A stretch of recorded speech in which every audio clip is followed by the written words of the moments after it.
G'day guys, in today's episode we take a question live here in the middle of Sydney talking about the 3 core things you can do to go from working in a full-time job to ultimately running your own business, and why I ultimately think the jump off a cliff philosophy is totally irresponsible advice and there's a much more effective way to enter the world of entrepreneurship. Stay tuned.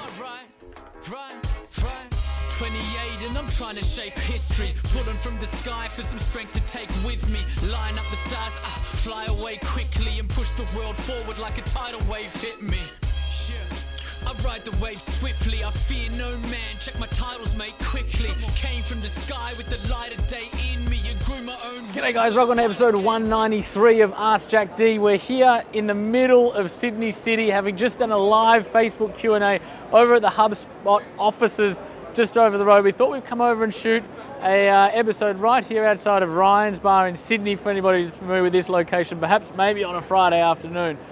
We thought we'd take a question. Rosie, how are you doing? I'm really excited. Good. Rosie is excited to be filming outside. This is, of course, one of Rosie's brilliant ideas.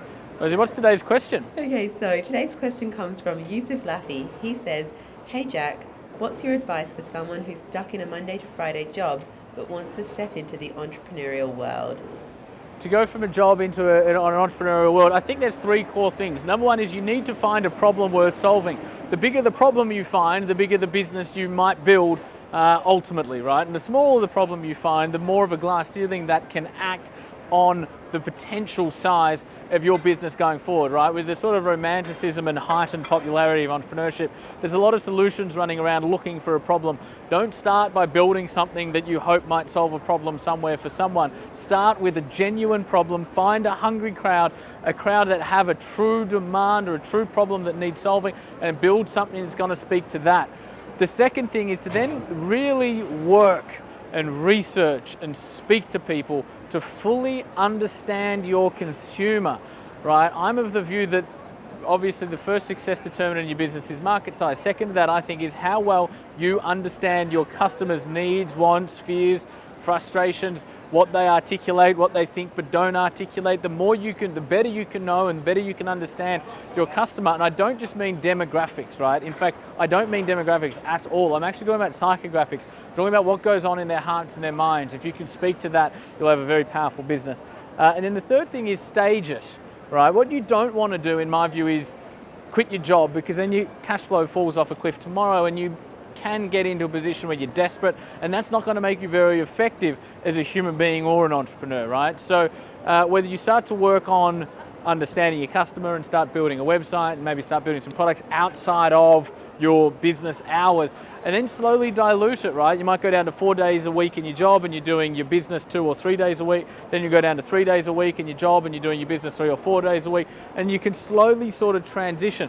You can get so many ducks lined up. You can get so many things built for your business that you don't need to jump ship until you've started to sell and until you have relative proof of concept. So number one, find a big problem. Number two, well, find a problem big enough to build the kind of business that you want to build. Number two, understand your customer better than they understand themselves. And then number three, don't be blinded by the hype or the excitement or the emotion of it. Slowly sort of stage what you're doing so that you can minimize the cash flow risk as you go through that transition. Guys, question for all of you in the comments below. What is the number one piece of advice you would give to somebody looking to go from a full-time job into a successful business? Number one piece of advice, episode 193 here in the middle of Sydney City.